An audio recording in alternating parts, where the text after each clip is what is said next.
Ahora sí pasamos a la verdad fáctica, que cuando puse así dimensiones del saber de la verdad y en la historia, aludía a estas dos dimensiones fundamentales, la verdad fáctica y la verdad óntica que puse de entrada. Empecemos por la verdad fáctica.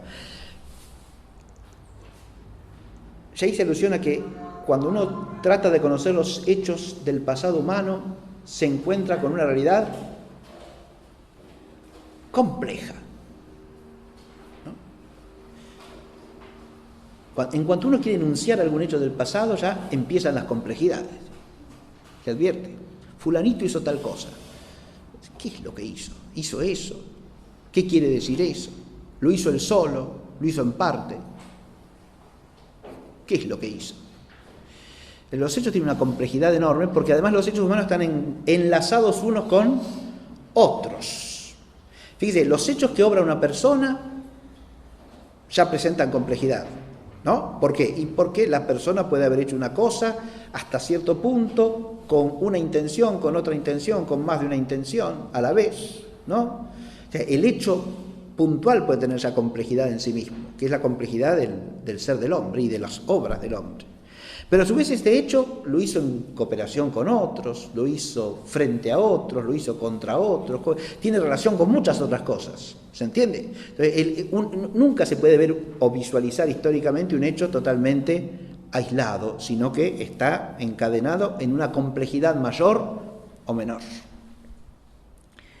Y eso genera una problemática enorme para situar la verdad fáctica. ¿Estamos?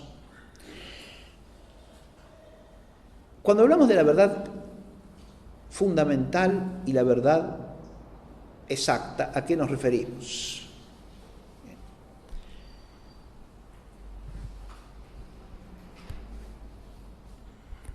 En realidad, aquí se trata de aludir al pasado en general, o de una manera, como decía, gruesa, o aludir al pasado con exactitud y precisión. Voy a poner un ejemplo famoso de esto. Tucídides trae un ejemplo preciso, ¿no? Pero no voy a enunciar ese, porque si no se me hace largo todo eso. Voy a enunciar un ejemplo que es famoso en los estudios bíblicos. Si uno lee el segundo libro de los Reyes, o según la denominación de los 70 y la Vulgata, el cuarto de los Reyes, ¿no?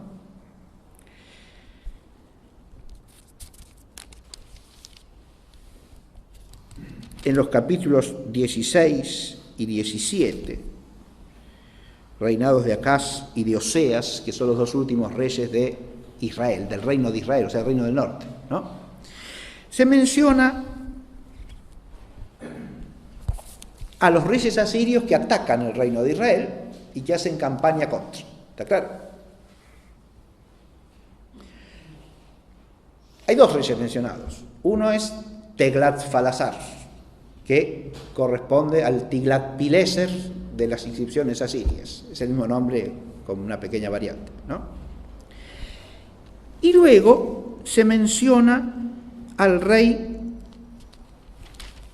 Salmanasar. Y cuando uno lee el texto, es el último rey que es mencionado, que le pone sitio a Samaria, y después Samaria cae.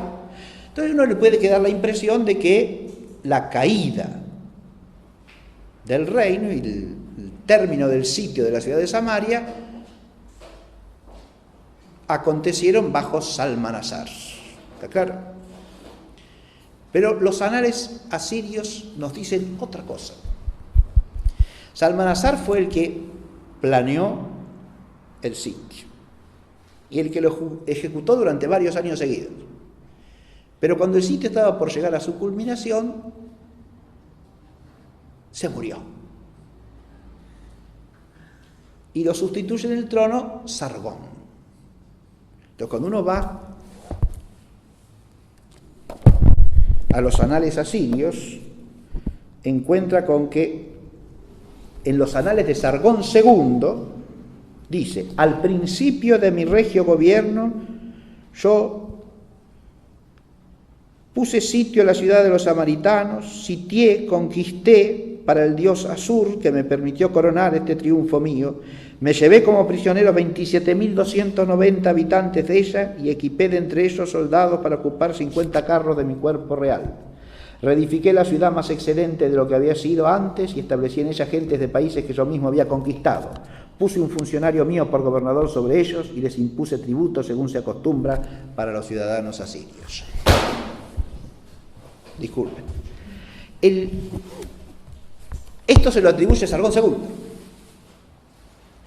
Cuando usted lee la Biblia, pareciera que todo culmina bajo el reinado de Salmanasar.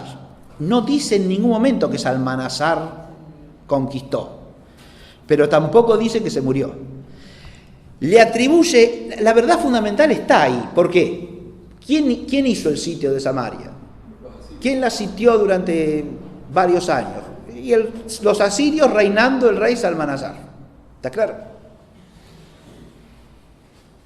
Ahora, la verdad exacta es que la ciudad no cayó bajo Salmanasar. Salmanasar se murió unos meses antes y el rey que lo reemplazó, que no había hecho nada de nada, ¿está claro?, para el sitio de Samaria, se lo atribuye, dice, al comienzo de mi regio reinado, sí, al comienzo de mi regio gobierno, sí, muy al comienzo, tan al comienzo que él en realidad no participó en los hechos, pero exactamente quién es el rey bajo quien cae Samaria. Y no Salmanasar, exactamente el rey es Sargón II, ¿no? Al que el texto del libro de Reyes no menciona solo a Salmanasar. Acá hay un problema que es el que se le produce a todo historiador. La verdad fundamental no es exacta. ¿Está claro lo que digo? ¿Por qué está bien y es lógico que nombre a Salmanasar el texto bíblico? Sí, porque en la perspectiva bíblica no interesa exactamente quién era el rey que estaba reinando cuando cayó Samaria. ¿Se entiende? Interesa el hecho fundamental, que ¿cuál es? Los asirios pusieron sitio a Samaria y Samaria cayó. El rey que hizo el sitio, ¿quién fue? Salmanasar. Eso es lo que dice la Escritura. ¿Se entiende? Si usted de ahí saca la consecuencia de que la ciudad cayó bajo Salmanasar, ya está haciendo una diferencia que, como la del caso del acto de que yo me quedé detrás de la columna y ya no me vieron más, es una inferencia inadecuada, ¿está claro? El problema de la verdad histórica fundamental es cuando uno, a partir del texto que habla globalmente o del dato historiográfico global genérico, impreciso, quiere sacar una consecuencia precisa. ¿Se ve o no se ve? Mientras tanto no me confunde el dato. De hecho no me confunde, el dato es correcto, ¿sí? Porque lo principal del sitio se produce bajo Salmanasar. El rey que le pone sitio a Samaria es Salmanasar, ¿sí? Ahora, si usted quiere ser preciso, ¿a quién fue Salmanasar el que terminó de hacer la conquista y mandó llevó los prisioneros? No fue Salmanasar porque ya estaba muerto, vea, ¿sí? Fue su sucesor, Sargón II. ¿Está claro? Esta es la diferencia que hay entre la verdad histórica fundamental y la verdad histórica exacta. Y esto puede dar lugar a graves confusiones, ¿se entiende? Saltar de un plano al otro. En esto el historiador tiene que ajustar las cosas lo máximo posible, como dice Tucídides. Si puede darnos la verdad exacta, tiene que darnos la verdad exacta y no quedarse con la fundamental. Porque la fundamental, si bien puede ser una verdad clarísima, si uno la exige en el sentido de la precisión, puede dar lugar a error. ¿Se entiende? Si uno de la verdad dicha en grueso saca una consecuencia precisiva, es fácil que se equivoque. Bien.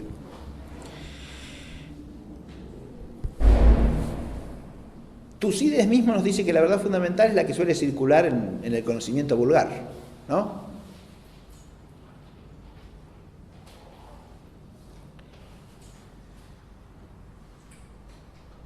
Pero como el historiador parte de ahí, la primera relación que hay entre las dos es que la verdad exacta tiene que partir de la verdad fundamental. ¿Se entiende lo que digo? La verdad fundamental no es despreciable. ¿Por qué? Y porque nos da la base del conocimiento histórico. ¿Está claro? Ahora, ¿es suficiente la verdad fundamental? No es suficiente. El historiador, en la medida en que pueda, debe poner exactitud, rigor, precisión. ¿Está claro? En la medida en que la documentación se lo permita. Como sería este caso, ¿no? Usted puede decir que el sitiador de Samaria fue el rey Salmanasar, sí. Exactamente, el principal sitiador. O sea, el que proyectó el sitio y lo ejecutó durante la mayor parte del tiempo. ¿Está claro? Pero si usted lo que quiere decir es que Salmanasar es el rey que llevó a culminación el sitio y bajo el cual cayó Samaria, ahí ya se equivoca. ¿Está claro? Porque ahí Salmanasar ya estaba muerto y el que terminó el sitio fue Sargón II. En los documentos con precisión nos permite establecer esto. ¿Está claro? Bien.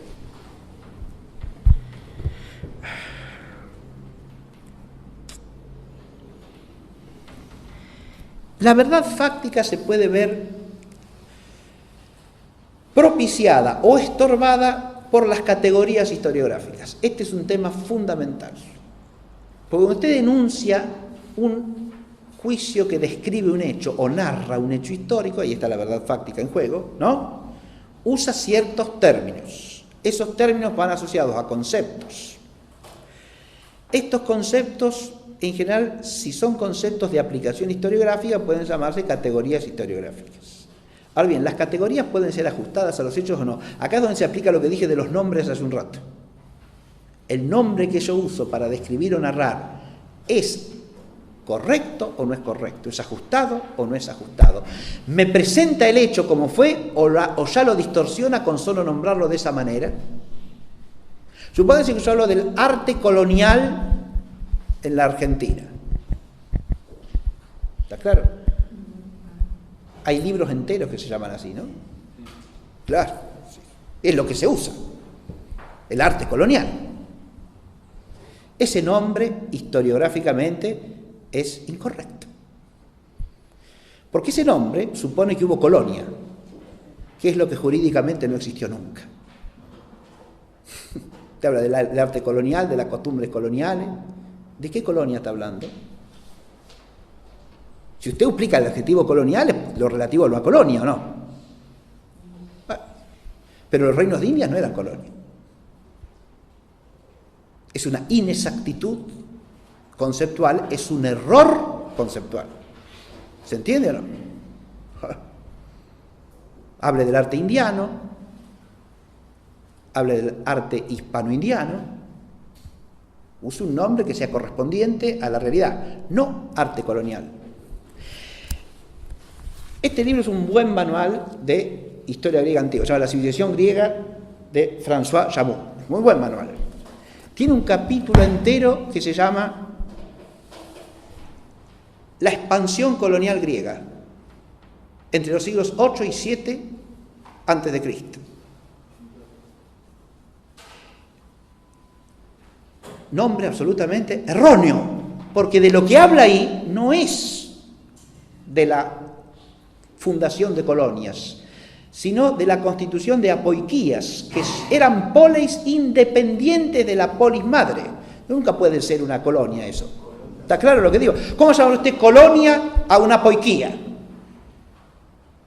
Las colonias griegas se llamaban cleruquías, pero en la época que está describiendo ahí no hay cleruquías en general. Las cleruquías son un fenómeno posterior y que se dan solamente en algunas polis como Atenas, que debido a su posición de hegemonía política y militar en la Liga de Delos va a constituir cleruquías para solucionar problemas internos. Esas son colonias. No tiene nada que ver con la fundación de apoiquías que se da entre el siglo 8 y 7 antes de Cristo en diversas áreas, Mar Negro, los estrechos, o sea, Bósforo, Dardanelos y la Propóntide, la isla de Sicilia, el sur de Italia. ¿Qué es lo que fundan ahí los griegos? ¿Colonias? No, señor, si usted llama colonia, eso está aplicando un nombre totalmente inadecuado. Eran ciudadanos griegos que salían de una polis por diversas razones o motivos, en la mayoría de los casos por ley, porque los griegos le ponían límite al número de ciudadanos que podía tener una polis. Se pasaba el límite con cierta dimensión excesiva, se hacía un sorteo y los que salían sorteos se tenían que ir a fundar otra. Partan de acá, ¿está claro? Váyanse a fundar otra polis. Y eso es lo que pasaba en la mayoría de los casos. ¿Qué fundaban? Una nueva polis, un nuevo estado independiente, que el único vínculo que conservaba con la polis de origen era un vínculo religioso, porque obviamente las familias fundadoras tenían los mismos dioses ancestrales que las que quedaban en aquella ciudad. Pero desde el punto de vista político, otra polis totalmente independiente de la de origen. ¿Cómo se llama colonia ustedes? ¿Está bien el nombre colonia? Está pésimo. Y confunde. Porque usted en la descripción mínima del hecho, el título le dice de lo que va a hablar o no. Y si el título ya contiene un nombre equivocado, ya le está distorsionando el hecho el uso de esa categoría. ¿Se advierte lo que digo o no? Cuando uno usa categorías de exposición o de descripción que son inadecuadas, ya se pierde objetividad histórica, se pierde verdad. Ya está falsificando el hecho, ¿se entiende? Después usted se podrá preguntar, y es interesante averiguar, ¿por qué al hablar de los reinos de India se usa el término colonia? ¿Dónde empieza a usarse? ¿Quién empieza a usarlo? ¿Por qué? ¿Está claro? Ya hace otra historia ahí. Es la historia de cómo se introduce un término inadecuado para referirse a cierta realidad, ¿no? Por ejemplo, puede ser fácil comprender que para justificar la lucha de independencia se presente el pasado como un pasado colonial, ¿o no? Claro, porque implicaría una injusticia contra la que hay que reaccionar, por ejemplo. ¿Se entiende? Lo mismo que pasa con las descripciones del Ancien Régime en los panfletos de la Revolución Francesa. ¿Está claro? Hay montones de patrañas y de tergiversaciones históricas, ¿para qué? Para justificar la violencia de la Revolución contra una cosa que era tan inaceptable que no se le pasa a nadie por la cabeza, ¿no? ¿Se entiende? Ahora, si usted va a hacer la historia de la Francia del siglo XVII y XVIII partiendo de los panfletos de la Revolución Francesa, imagínense que qué grado de objetividad puede tener eso. ¿Se entiende? Es lo mismo que hacer la historia de la Argentina de determinada época con los panfletos de propaganda electoral de cierto partido, ¿no? ¿Qué va a sacar usted de ahí? Y propaganda, nada más. ¿Qué hecho objetivo puede sacar de ahí? Y poco y nada, ¿se entiende?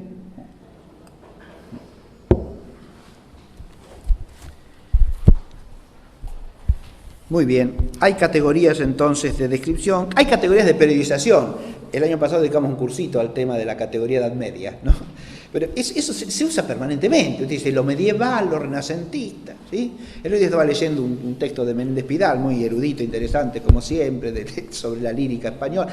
Pero empezaba el texto hablando así, ¿no? Entonces, esto está en el paso de los autores medievales, los autores del Renacimiento.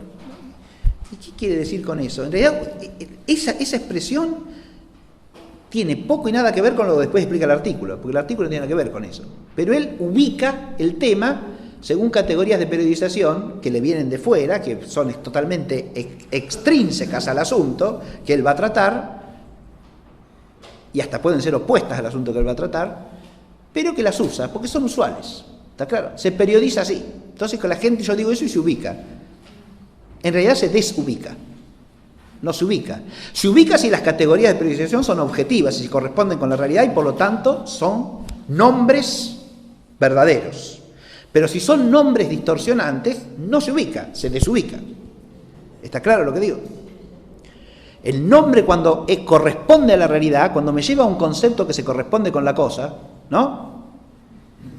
Supongamos que hubiese un concepto de edad media que se correspondiese con alguna realidad. Entonces, si el nombre se corresponde con la realidad, me lleva a entender.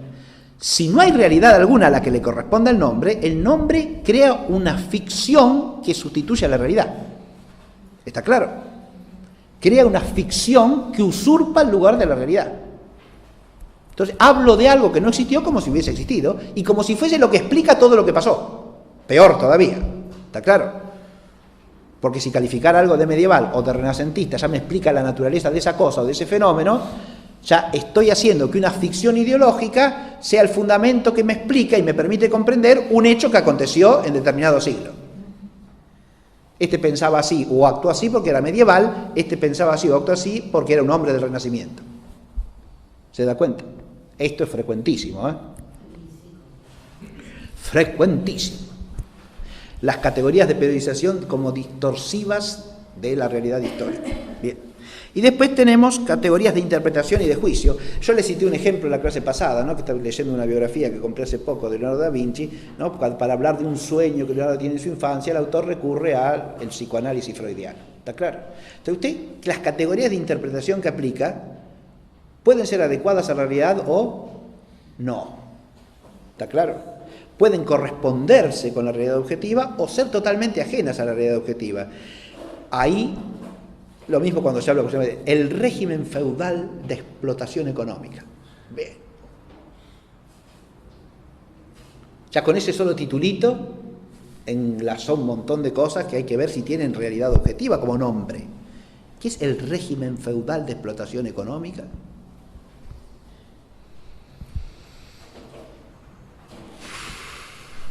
El gran historiador francés Jacques Hertz muestra que los sistemas de trabajo y de producción que coexisten con las instituciones feudales, que en principio no son económicas sino jurídicas, son múltiples, variadísimos y de una extraordinaria complejidad. ¿Está claro? No existe el régimen feudal de explotación económica. Porque según las regiones de Europa, según las formas que adquiere variadamente la institución feudal o beneficial, el régimen de trabajo y de actividad económica varía enormemente. No es lo mismo en la Inglaterra del siglo XII que en el sur de Italia en el siglo X o que en Cataluña en el siglo X, por caso. Diversidades, pero abismales hay. Y usted todo eso lo cifra en una etiqueta común que se dice régimen feudal de explotación económica. Pero además le pone una palabrita venenosa ahí. Explotación. ¿Está claro? Ya ahí usó un nombre que ya lleva veneno en la cola, ¿no? Es un nombre viperino. No es un nombre cualquiera ese, es un nombre que está distorsionando la realidad ya de entrada porque está implicando un juicio adverso contra todo un complejo mundo de realidades humanas, ¿sí? ¿Se entiende? Es un régimen de explotación. Entonces ya es injusto, ¿o no? Por ser un régimen de explotación de los hombres por los hombres, ¿no? Bien.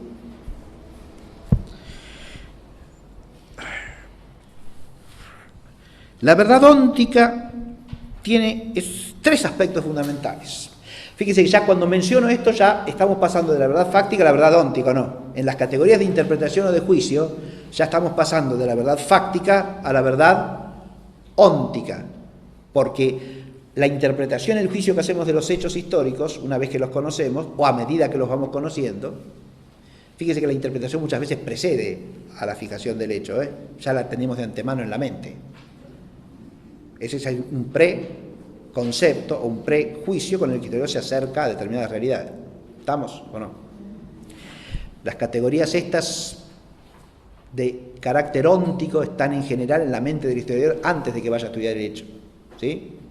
Y permanecen y siguen, salvo que el historiador tenga una inteligencia viva, lúcida y la honestidad suficiente como para decir, no, esta categoría óntica o este modo de pensar acerca de la realidad cuando estoy enfocando esto no corresponde con esta realidad que los documentos me muestran.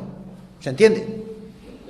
La documentación, las fuentes me llevan a captar una realidad que no encaja en esto que yo pensaba. Entonces tengo que modificar mis maneras de pensar acerca de la realidad. Ahí la historia se hace luz, ¿ven?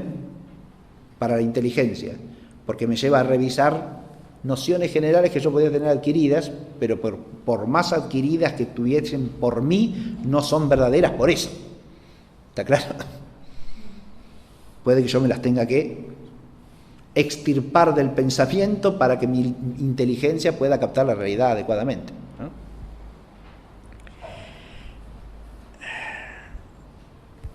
La verdad óntica particular, ¿a qué se refiere? Es algo que yo ya dije en la clase pasada, así que no necesito abundar. Cuando hablé de las disciplinas auxiliares que tienen que ver con un tema en particular, ¿no?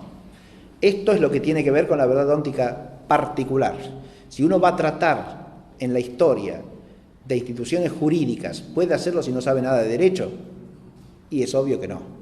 Está claro, la verdad jurídica ahí me tiene que asistir. Si voy a tratar de la historia de la música, no sé nada de música, ¿qué historia va a ser? Si no sabe nada de música, ¿cómo va a hacer historia de la música? O hace una historia del canto gregoriano. Y si usted no sabe nada de canto gregoriano, va a hacer la historia del canto gregoriano. No sabe ni de qué empezar a hablar. ¿Está claro? ¿Lo que digo o no? Puede ser la historia de el comercio griego en el Mediterráneo, si usted no sabe nada de comercio. ¿Está claro? No tiene las nociones básicas de lo que es comerciar, del negocio comercial. ¿Qué puede ser la historia del comercio griego en el Mediterráneo en el siglo VIII a.C.? ¿Se da cuenta? No puede. Necesita tener nociones adecuadas a la cosa que va a historiar, ciertamente. Eso es lo que se llama la verdad óntica particular. Tengo que conocer el ser de la cosa de la que voy a tratar. ¿Estamos? Pero más importante todavía que esto es la verdad óntica general. La que tiene que ver con la naturaleza humana y la que tiene que ver con la totalidad de las cosas. ¿Está claro? Y ahí ya entra la verdad de qué? De la concepción antropológica y la verdad de la cosmovisión. ¿Estamos? Y esto es fundamental en el saber histórico. Por eso no da lo mismo que un historiador piense de una manera o que piense de otra. El historiador tiene que hacer su labor de historiador auténtica y rigurosamente. Pero no es lo mismo cómo piense la realidad. ¿Por qué? Y porque según entienda el conjunto de la realidad y según entienda lo que es la naturaleza humana, será su labor historiográfica. Sin duda alguna. Porque fíjense, el historiador trata de hechos humanos, del pasado humano, que son relevantes para el hombre como hombre. ¿Eso lleva implícita una concepción de la naturaleza humana o no? ¿A qué le va a dar importancia a usted en la vida del hombre y aquello que su concepción del hombre le lleva a dar importancia, o no? ¿A qué le va a dar importancia en el pasado humano? Aquello que para usted sea relevante en relación con el fin del hombre, ¿o no? Si usted concibe que el hombre existe para una cosa o existe para otra, ¿va a enfocar igual los hechos del pasado? Si usted tiene la mirada iluminada por la revelación divina y entiende para qué existe el hombre, ¿usted va a mirar el pasado humano como lo mira un historiador marxista? No, ciertamente que no, porque el fin del hombre está pensado de manera no solo distinta, sino diametralmente opuesta. ¿El tiempo histórico es entendido de la misma manera? No, señor. ¿La realidad histórica? Tampoco. Fíjese, para un marxista no importa más que los procesos globales. ¿Por qué? Porque los individuos son nada más que accidentes de procesos estructurales de la materia, ¿o no? Que es la única realidad fundamental. Esta tiene una procesalidad dialéctica que se realiza últimamente en la sociedad humana según su base económica, ¿no? A través de la lucha de clases que lucha por el poder del hombre sobre el hombre, para que el hombre llegue a ser definitivamente poderoso sobre toda la realidad humana, pero de manera tal que la sociedad no esté alienada. O sea, que salte la alienación estructural de la disociación de clases y todos formen una única sociedad humanizada, que es la humanidad naturalizada, donde no cabe ni el pensamiento mismo de lo trascendente, porque todos están satisfechos en la plenitud de la inmanencia. ¿Está claro? Ese es el fin al que la historia se encamina. A eso se le puede llamar sociedad justa, sociedad perfecta, lo que se quiera, la sociedad comunista finalmente lograda, ¿no? Pero eso es algo totalmente opuesto al fin del hombre, en realidad, y a la naturaleza humana. Porque el fin del hombre está puesto ahí en algo que es infrahumano. Un funcionamiento natural, es decir, puramente instintivo, de una sociedad en la cual todos los bienes circulan de cada uno según su capacidad, cada uno según su necesidad. Necesariamente, sí, necesariamente, no puede ser otra cosa, porque como la sociedad ya no está estructuralmente alienada, eso es lo que pasa naturalmente. Por eso es la humanidad naturalizada, quiere decir, que pasa como pasan las cosas entre los animalitos. ¿Está claro? Usted ya no tiene nada que elegir. La naturaleza elige por usted y elige bien. ¿Se entiende? Esto es un ideal humano. ¿Qué va a ser un ideal humano? Es un ideal antihumano. ¿Está claro? Pero además pone el fin de la existencia humana ¿dónde? ¿En el tiempo o en la eternidad? Y en el tiempo. ¿En el siglo o en la eternidad? Y no, en el siglo. O sea, es secularismo, es inmanentismo, es temporalismo. lo cual hasta repugna a la naturaleza humana, a la razón humana, porque pone un fin inmanente a una naturaleza que está abierta a lo trascendente. ¿Está claro? Por eso el fin ese es hasta impensable. ¿Cómo puede ser que termine la historia en el tiempo? Mientras hay tiempo hay historia, ¿o no? Y claro, sí. La historia solamente puede concluir si el tiempo es asumido en la eternidad, nunca si el tiempo se perpetúa como tiempo. Por eso el fin de la historia ahí es siempre ficticio, ficcional, ilusorio, absurdo, contrario a la razón. ¿Estamos hablando de cosas que son ónticas acá o no? Sí, no es fáctico esto. Esto hace al ser de las cosas, ¿está claro? Pero incide en el enfoque historiográfico y, por supuesto, incide en los juicios historiográficos, incide en las categorías con que se analizan los hechos del pasado, por supuesto que sí. ¿Se entiende? Entonces hay una verdad óntica que es importantísima en el historiador. El historiador tiene que tener una inteligencia formada según la verdad para poder escrutar el pasado humano conforme a la verdad, analizarlo conforme a la verdad y mirar desde el pasado hacia la perspectiva del futuro, del horizonte del futuro, según la verdad. Esto para el hombre es dificilísimo, ¿está claro? Porque la verdad de la naturaleza humana, la verdad acerca del todo de la realidad, es algo que la inteligencia humana alcanza a conocer con gran dificultad, y aun cuando alcanza a conocerla resulta arduo sostener la mirada y la contemplación del espíritu en esa realidad, porque es una realidad elevada, universal, altísima, que excede lo cotidiano de la vida humana, ¿se entiende? Entonces exige que los hombres estemos mirando más allá. Y eso para el hombre siempre es arduo, ¿no? Porque fíjense ustedes que el estudio de la historia tiene que ver con la vida moral humana, ¿o no? Y claro que sí, porque escrutamos los hechos del pasado para encontrar en ellos razones del modo de obrar del presente, razones, fundamentos de cómo vivir, ¿no? Insertarnos en una tradición, buscar ejemplos de cómo se debe obrar y contraejemplos, es decir, cómo no se debe obrar.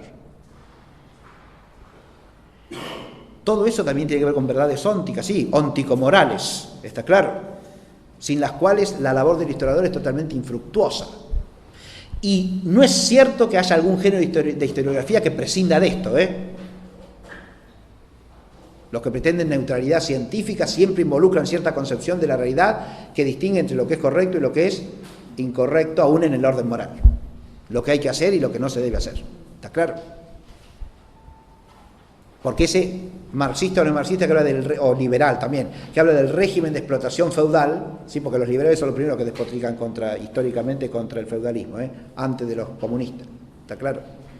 Son los primeros que quieren bajarle el hacha al régimen feudal, que es incompatible con la voracidad liberal capitalista. ¿Está claro? Es lo primero que hay que anular si uno quiere la revolución agraria e industrial, que es lo que hicieron los gobiernos británicos de la primera mitad del siglo XVIII. ¿Está? Estas verdades morales que forman parte de la verdad óntica implican exigencias en el conocimiento del pasado histórico, exigencias morales altísimas, que es quizás lo más difícil del asumir la verdad histórica, ¿no? A veces se dice, bueno, en la historia cada uno tiene su visión, porque están involucrados muchas pasiones, afectos. Es verdad que la pasión y el afecto entran en el conocimiento histórico, ciertamente que sí. Pero la pasión y el afecto es algo que el hombre puede con la voluntad racional sujetar al imperio de la razón y de la voluntad virtuosa. ¿Está claro lo que digo o no? Si yo advierto que mis pasiones me estorban en el descubrimiento de la verdad histórica o me llevan a distorsionar las cosas en el pasado, las puedo sofrenar, las puedo reprimir como corresponde. ¿Está claro? Y eso me puede llevar a captar la verdad con mayor profundidad, con mayor amplitud, no desde mi actitud sectaria o en la que yo me he formado. ¿Está claro? Hay afectos que no tienen que ver con los sectarios, sino simplemente con necesidades humanas básicas. El otro día Lucrecia, ¿está Lucrecia? Sí, acá está. Lucrecia, no, yo la había visto, pero la buscaba y no la encontraba. ¿Ve? No estaba detrás de una columna, pero estaba detrás de García. Yo no la veía. Acá está. Bien. Lucrecia me decía el otro día de Manuel Belgrano, ¿no? Claro, uno en la escuela ha recibido una imagen de Manuel Belgrano, ¿no? Sí.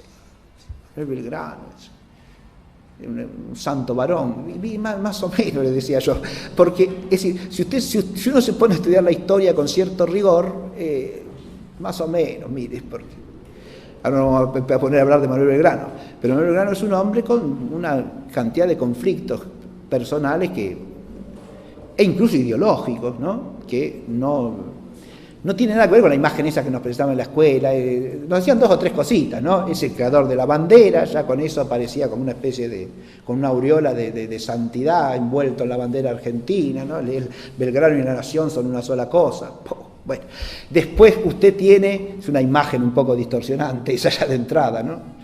Fíjense que el prócer convertido en sucedáneo del santo es un invento de la Revolución Francesa. ¿Está claro lo que dije o no? Que desubica totalmente al cristiano en la mirada de la historia, ¿eh? Pero el prócer acá era un hombre generoso, que no buscaba la riqueza.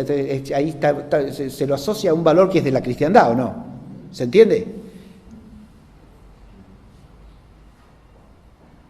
El premio que le dieron por ganar una batalla, él lo manda a hacer 2 escuelas, ¿no? Yo le decía a Lucrecia, cuando estudia los documentos, en realidad él está enojado por lo que le mandan, lo que le pagan, desprecia eso y para decir que no lo va a recibir, hace la donación, que hagan con esto, hagan 2 escuelas. Es una cosa totalmente distinta, ¿se da cuenta?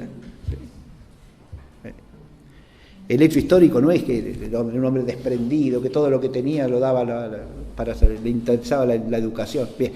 Que se interesaba por cierto tipo de enseñanza, sí es cierto, pero ¿cuál es la enseñanza que le interesa a Manuel Belgrano? Si uno estudia su actuación en el consulado de Buenos Aires, porque fue funcionario del consulado, ¿no? Antes de la Revolución, ¿qué tipo de enseñanza le interesa? Una enseñanza puramente pragmática, ¿sí? Oficios, artes, que la gente... La enseñanza de las verdades supremas le importa un comino a Manuel Belgrano, ¿está claro? Está profundamente influido por lo que se llama la fisiocracia, ¿no?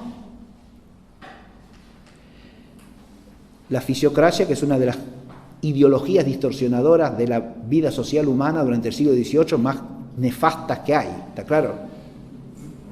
Es uno de los principios de la Revolución Francesa antes de la caída de la monarquía, ¿sí? Turgot, Necker, ¿sí? Son fisiócratas. La fisiocracia consiste en decir que la economía funciona por sí sola naturalmente. O sea que la autoridad del gobierno no tiene que intervenir en los procesos económicos, ¿sí? Fisiocracia, el poder a la naturaleza. Te deja que la economía funcione por sí sola y todos vamos a ser ricos, felices y maravillosos. ¿Está claro? Bien. Es el primer liberalismo económico, la fisiocracia. ¿Se entiende? Que consiste en esto.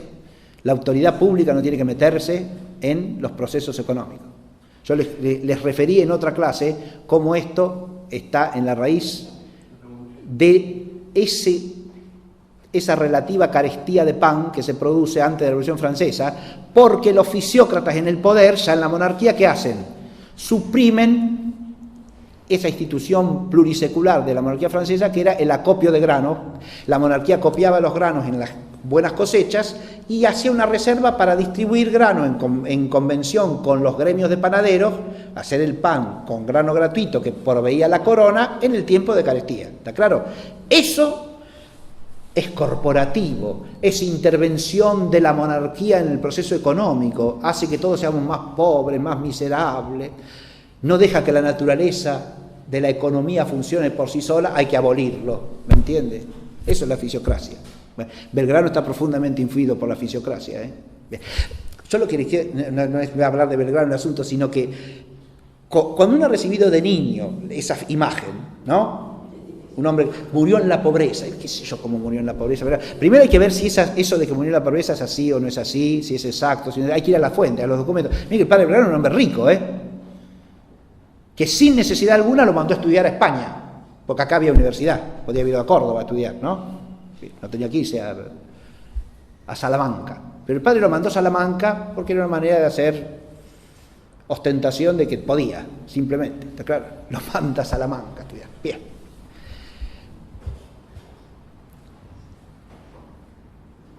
¿Cómo llega a estar pobre finalmente? No sé yo. Hay que estudiar cómo es eso, por qué, qué pasó. Bien. ¿Qué pasó en el intervalo, en el intermedio? ¿Para qué usó la herencia? ¿Qué hizo con la plata que recibió? ¿No? Bueno, más o menos. Eso tampoco es así. No, bien, no importa. El asunto es que usted tiene una imagen que ha adquirido de niño. ¿Eso lleva una afectividad de por medio o no? Pero claro, cuando uno le empiezan a hablar mal de eso, decir esto, mire, esto no es tan así, esto no es así, uno reacciona inmediatamente, Manuel Belgrano, claro, es como si fuese, qué sé yo, le habla Manuel mal del abuelito, ¿está claro? Entonces no quiere uno, de entrada uno no quiere, ¿sí? Se resiste, porque hay una afectividad de por medio, es obvio eso. Bueno, eso pasa muchísimo en la historia, ¿se entiende? Pero, ¿y la obligación del historiador ahí cuál es? ¿Prescindir de todo afecto? No, porque no puede, un ser humano no puede prescindir de todo afecto. Sería inhumano eso, ¿no? Pero sí puede sujetar los afectos inferiores a los superiores. Y todos los afectos a la voluntad y a la razón. Eso es lo que la naturaleza humana exige, ¿no? Como ya decía Platón, de nuevo me apareció Platón. Platón dice que el ser humano cuando vive humanamente debe sujetar a la razón la bestia polimórfica.